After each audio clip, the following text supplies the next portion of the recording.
My in-laws came over unannounced while I was recovering from surgery. My mother-in-law looked around and said, "This place is filthy. No wonder he looks miserable." I couldn't even stand without help.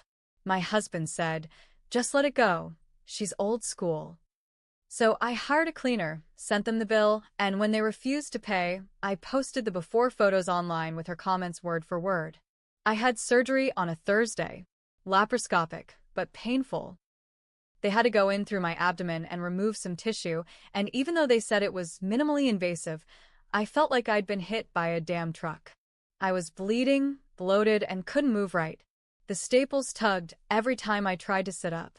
I couldn't even pee without help the first 2 days. I was out of it. I'm 36 years old. Not old, not young, just in that in-between stage where you know your body well enough to know when it's messed up. My husband Rick is 38. We've been married 6 years, and for the most part, things had been okay. Not amazing, not terrible. He's never been great with conflict, and he's always been weirdly loyal to his mom, but I figured that was just one of those quirks. Everybody has something. But what happened during my recovery made me look at him differently. It made me see everything differently. We live in Kettering, just outside Dayton, Ohio. It's not fancy, but our house is cozy. 2 bedrooms, 1 bathroom, decent-sized backyard. We both work full-time. I'm a dispatcher for a logistics company. Rick works in HVAC. Nothing glamorous, but we do all right. We'd saved up for my surgery, planned every detail, and I was proud of how I got the house in order before going under the knife. I made freezer meals. I did all the laundry. I changed the sheets. I vacuumed. I even bought paper plates, so Rick wouldn't have to do many dishes. I thought I had done everything I could. What I didn't count on was my in-laws. It was my second full day home. I was lying on the couch in the living room, half asleep, drugged out of my mind on pain meds. I had a blanket over me, my heating pad on, and a puke bucket next to the couch just in case. My hair hadn't been washed in days. I was wearing an old t-shirt and adult diapers because getting to the bathroom was still tricky. I heard knocking. I assumed it was a delivery or maybe one of the neighbors dropping something off. I yelled out, "Come in," like a fool. The door opened, and in walked Barbara and Hal, my husband's parents. Barbara looked around like she had just walked into a gas station bathroom. Her nose wrinkled. Her eyes narrowed. "Oh my God, Hal," she said. "Look at this place." Hal, as usual, said nothing. He's more of a shadow than a person. Just stands behind her and nods. Barbara didn't even acknowledge me at first. She walked past the couch, stepped over a small pile of laundry I'd asked Rick to put in the washer, and made a noise like she'd smelled sour milk. "This place is filthy. No wonder he looks miserable." I blinked at her, trying to sit up, but the pain shot through my side like a knife. I couldn't even speak. My mouth was dry. I was sweating. My guts were on fire. Miserable. I finally choked out, "What are you talking about?" Barbara turned to look at me like I'd just spoken out of turn in church. She gave a little tight smile, walked over, and pulled the blanket up over my legs without asking. "Sweetie, you should have had someone come clean before the surgery. This isn't good for Rick. He needs a clean space to relax in." I couldn't believe what I was hearing. I wanted to scream. I wanted to throw something. I had worked my ass off preparing for this. I had done everything I could. I was literally recovering from having my stomach sliced open, and she was walking in here, judging me? She walked into the kitchen, opened a few drawers. Then the fridge. "Oh my God, Hal. There's nothing fresh in here. This is just sad." Hal grunted. That was the only sound he made. I tried to reach for my phone, but it had slid behind the pillow. I just laid there, helpless, while Barbara toured my home like a damn real estate agent judging a foreclosure. She stayed maybe 20 minutes. Didn't offer to help with anything. Didn't ask if I needed water. Didn't even bring food. When Rick got home, I told him everything. And do you know what he said? "Just let it go. She's old school." He chuckled. She doesn't mean anything by it. I stared at him. I had been holding in tears for days. I had smiled through the pain, stayed quiet when I felt like screaming, and now his mother storms in here and calls our house filthy, and his only response is that she's old school? That was the moment I knew. I wasn't letting this go. The next day, I called a local cleaning service. They were expensive, but I didn't care. I told them the truth. I had just had surgery, couldn't clean, and some guests had shown up uninvited and shamed me. The woman on the phone was kind. She didn't say much, but I could tell she got it. 2 cleaners showed up the next morning. They were amazing. They mopped, vacuumed, scrubbed the bathroom, did the dishes, even folded the damn towels. I cried watching them. I felt so embarrassed, but also relieved. It cost $275. Not a crazy amount, but not cheap. I sent the bill to Barbara and Hal. No explanation. Just a simple note. For the cleaning services you clearly expected upon your visit. No reply. 3 days later, I followed up. Barbara texted back. We didn't ask for any services. That's your responsibility. We will not be paying for something we didn't agree to. That was it. No apology. No acknowledgement. So I decided to post the photos. Before and after shots. The unfolded laundry. The dishes in the sink. The bathroom counter with my meds and heating pads on it. And under each one, I posted a quote from Barbara. Word for word. This place is filthy. No wonder he looks miserable. He needs a clean space to relax in. I posted them on Facebook. Not in a rage, just with context. The caption said, 2 days post-op. Couldn't stand without help. This was the filthy state my mother-in-law commented on. I've included her words here, so they aren't misquoted. I then hired a cleaner and sent her the bill. This was the response I got.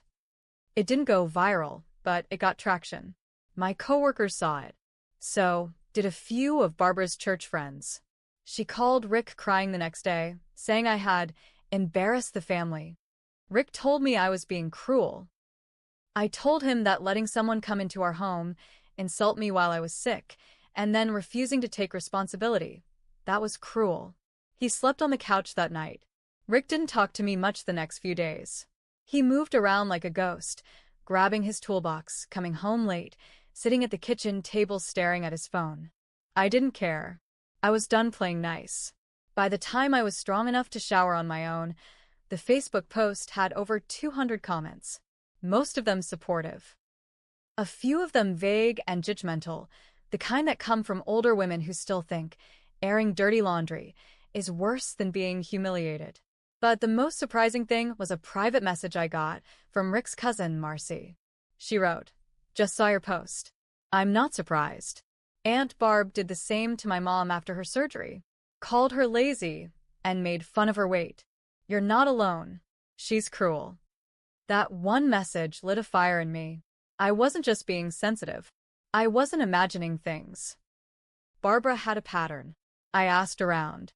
Quietly. Talked to Rick's sister, Leah, too. She lives in Toledo and keeps her distance. She said, Mom made me cry at my baby shower. Told me my house was depressing, and my husband looked like he was trapped. I stopped inviting her over after that. So it wasn't just me. This wasn't a one-time slip-up. A week later, Rick sat down next to me, looking all serious.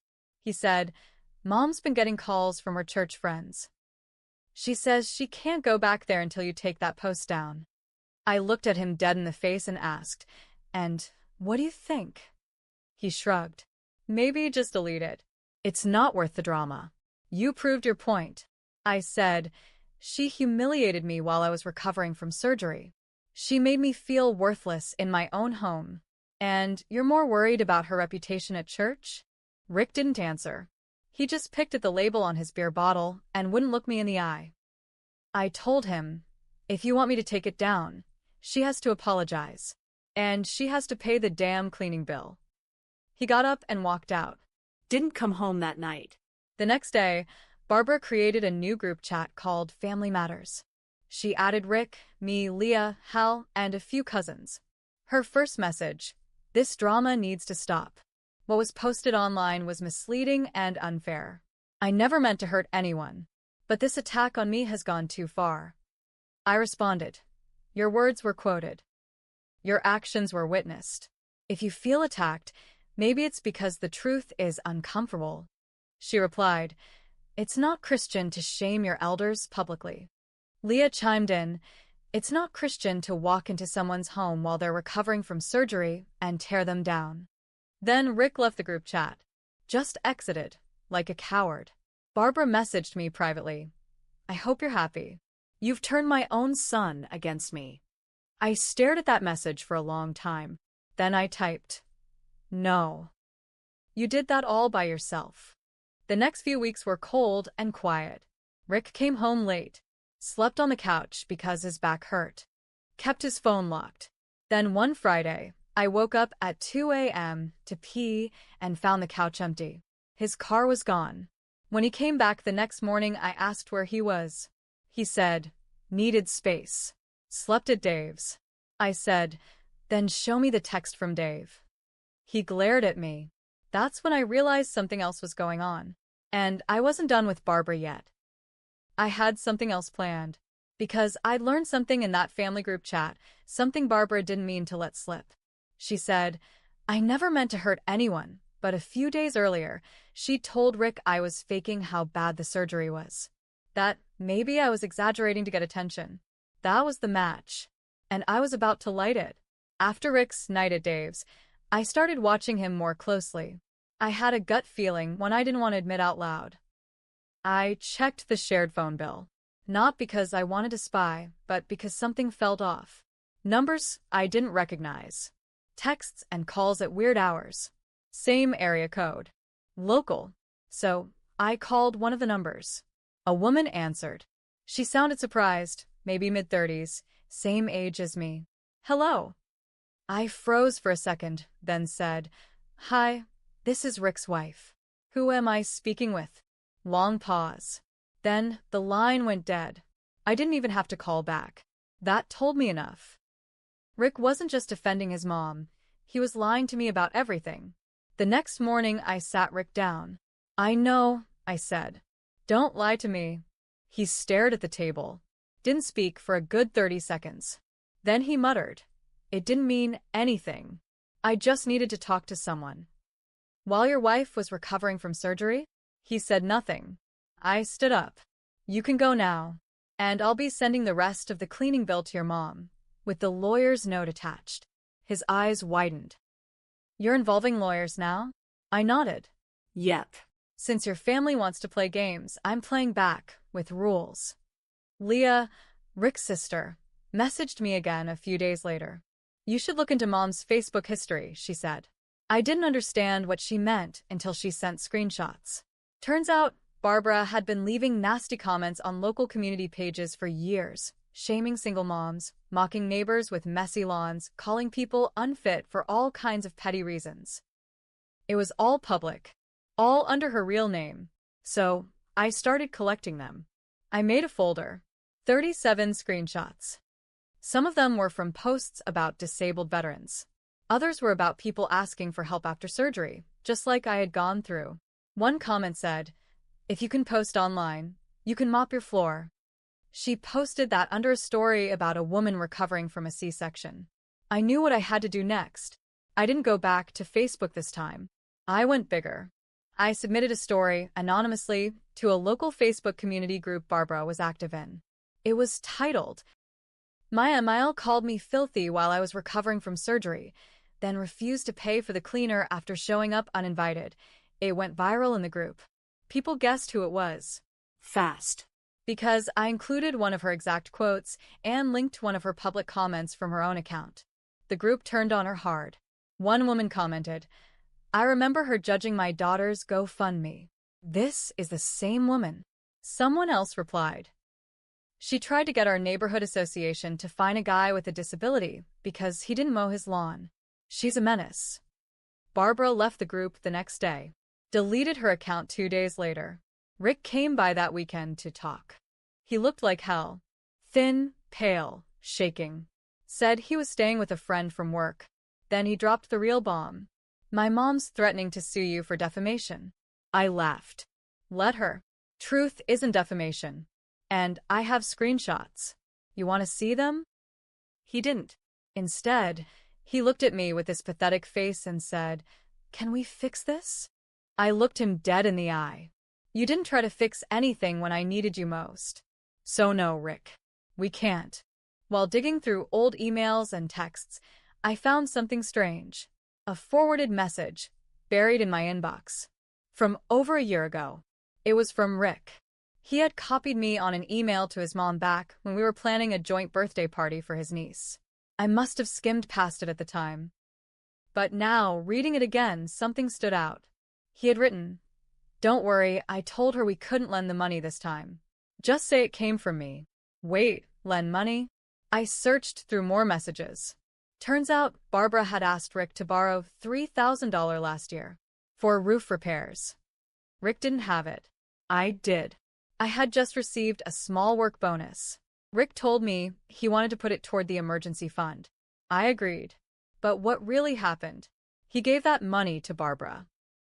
Without telling me, she used it not for her roof, but for a girls' retreat with her church group in Kentucky. That retreat, by the way, had spa days, wine tastings, and yoga classes. I found it on her Facebook back when her account was still active. She had posted photos. One of them had a glass of wine and the caption, "Much needed time away. I don't owe anyone anything this weekend." That photo was posted 2 days after Rick transferred the money to her. I confronted Rick. "You gave her our emergency money last year. Lied about it. And she spent it on a damn wine retreat." He didn't deny it. She said she really needed it. "I didn't want to upset you." "You didn't want to upset me? You watched me eat frozen casseroles for 3 weeks, so we wouldn't dip into savings." While she was drinking rose and doing goat yoga, he looked ashamed. But it was too late for shame. I had everything I needed. I printed the receipts, pulled a bank statement showing the transfer, matched it to the date on her Facebook post. I compiled everything into a PDF and titled it, "What a Good Son Does." Then I sent it anonymously from a burner email to the women's board of her church. I didn't add any commentary. Just facts. Let the timeline speak for itself. A week later, Barbara was removed from her position on the Women's Event Planning Committee. She also lost her spot leading prayer group. Leah told me her phone had been blowing up. People are saying she's two-faced. Hypocrite. Selfish. I didn't respond. Rick came by again a few days later. He looked more broken than ever. "I've moved in with Hal," he said. I nodded. "I messed everything up," he added. I didn't answer. Then he asked something I wasn't expecting. "Did you send that stuff to the church?" I paused, then said, "I don't lie to people who respect me." He didn't press. Instead, he asked something worse. "Can I come back?" I stared at him. "You weren't just her son, Rick. You were her accomplice. You lied to me for her. You let her humiliate me, then punish me for standing up for myself. So no, you can't." He didn't fight it. He just walked out. Quiet this time. No begues, no excuses, no goodbye. Because Barbara had one last card to play. She was planning something. And I could feel it coming.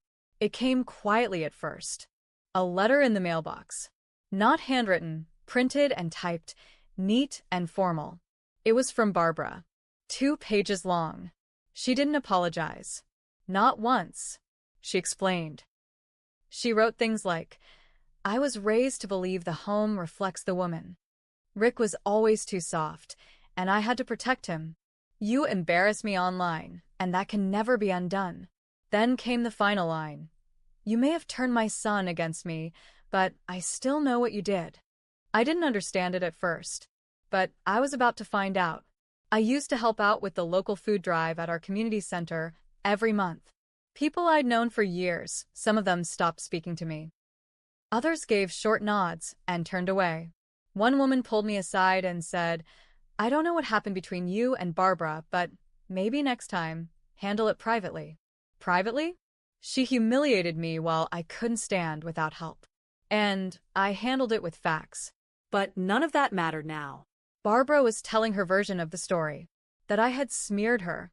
That I had used social media as a weapon. That I ruined Rick's life out of pride. She wasn't done with me. She was poisoning the well. Here's where I'll admit something. I didn't stop with the post and the PDF. I also mailed a copy to her church anonymously. And maybe I didn't need to do that. Maybe I had already won. But I was angry. I wanted her to feel humiliated the way I had. I didn't just want an apology. I wanted her to suffer. And I got what I wanted. But the blowback hit me too. People started whispering. My job heard about the post.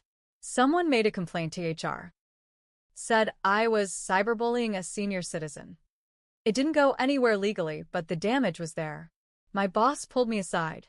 I'm not judging your personal life, she said, but keep it off the internet.